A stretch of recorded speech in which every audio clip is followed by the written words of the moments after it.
Hello friends, once again welcome to our this new video. This is the video number 22.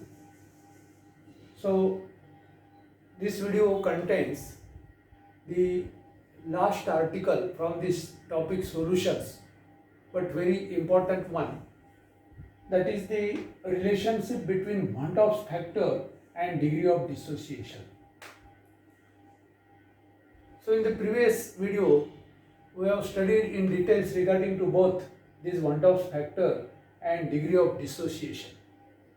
In this video, I am going to explain how the relationship between the Vant Hoff factor I and degree of dissociation is obtained for the solution of an weak electrolyte.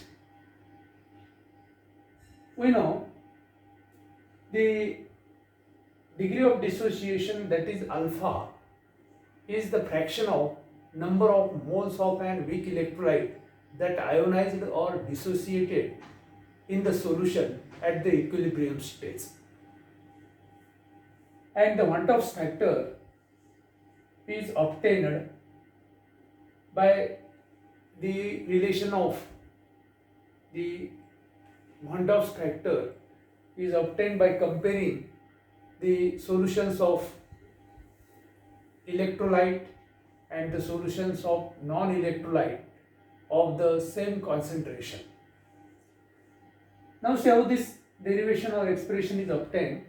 Let us consider an electrolyte AXBY. So in the previous video we have seen that is the Ostwald's dilation law for the weak electrolyte AB.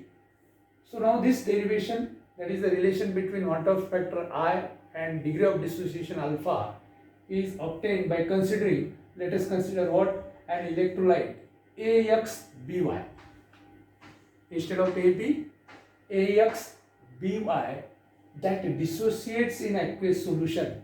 So the dissociation reaction is same as that of the dissociation reaction of weak electrolyte AB. See here, AXBY.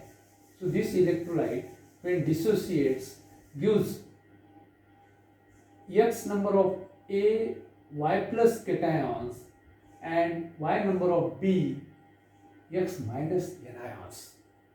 Now see how the dissociation gives the number of moles of cations and anions in the solution. So see what is the concentration here. When 1 mole of an weak electrolyte, that is AXBY, dissociates in the aqueous solution, its dissociation reaction is like this and the molar concentrations are like this. Initial number of moles of AXBY are 1 mole, that is after before dissociation. Then at that time the number of cations are 0, number of moles of anions are also 0, that is before the reaction. Then at equilibrium stage, if alpha is the degree of dissociation, that is obtained at equilibrium stage, at that time the CL, that is the number of moles of AXBY, that is undissociated number of moles, 1 minus alpha, because alpha is the degree of dissociation, fraction of number of moles which are dissociated from the total number of moles at the equilibrium stage. So in this case, now see what is that, X into alpha, this gives the number of ions of cation in the solution, and Y into alpha gives the number of anions into the solution. See, that is what, at equilibrium stage, undissociated AXBY, that is the amount of undissociated AXBY is 1 minus alpha. At that time, X into alpha and Y into alpha moles be the number of moles which are present in the solution. See here, what is that? If alpha is the degree of dissociation of electrolyte, the moles of cations are alpha into X and those of anions are alpha into Y at equilibrium. Therefore, the number of moles remains undissociated, 1 minus alpha. That is what? Undissociated number of moles, 1 minus alpha at equilibrium stage, number of moles of cation, X into alpha, and number of moles of anion, Y into alpha. And now see, from this the total moles after dissociation. Now see how the total moles can be obtained. That is nothing but the summation of these total moles of after dissociation. See 1 minus alpha plus x into alpha plus y into alpha. So these are the number of moles which are present in the solution after the dissociation. Overall moles which are present in the solution. So like this. That is one. Now see, this can be written like this: 1 plus x alpha plus y alpha minus alpha. That is, this alpha is written at last like this. Rearranging this equation, that can be written like this. Or now see here, that is 1 plus, as alpha is the common here, alpha can be taken out of the bracket, x plus y minus 1, like this. Is it right? Then where x plus y is equal to n, this is nothing but the moles obtained after dissociation of 1 mole of electrolyte. X plus y indicates what? That is the number of moles which are obtained after dissociation of 1 mole of electrolyte. That's why instead of x plus y we can write n. So the Vant Hoff's factor given like this, we already studied. I is equal to actual moles of particles after dissociation, means this actual moles of particle after dissociation, moles of formula unit dissolved in solution. That is from the definition of Vant Hoff's factor. Moles of formula unit dissolved in solution. That is 1. So see here, I is equal to what? 1 plus alpha in bracket n minus 1. Instead of x plus y, we can put here n and upon 1. That is the moles of formula unit dissolved in solution.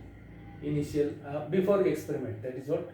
Then see here, this can be written I is equal to 1 plus alpha n minus 1. Rearranging this, we will get alpha is equal to I minus 1, I minus 1 upon n minus 1. So that is what. This equation can be rearranged like this. So this is the very important relationship. That is what, alpha is equal to I minus 1 upon n minus 1. Where, see here, I, that is the Vant Hoff's factor. So how the Vant Hoff's factor is related to the degree of dissociation. So that can be derived. So this is the one of the very important article, last but important article from this topic.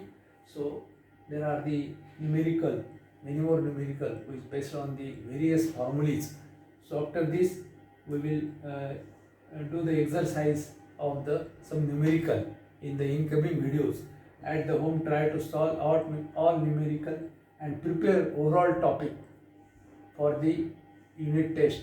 We are going to conduct the test on this topic with the help of Google form. So please watch all videos and prepare.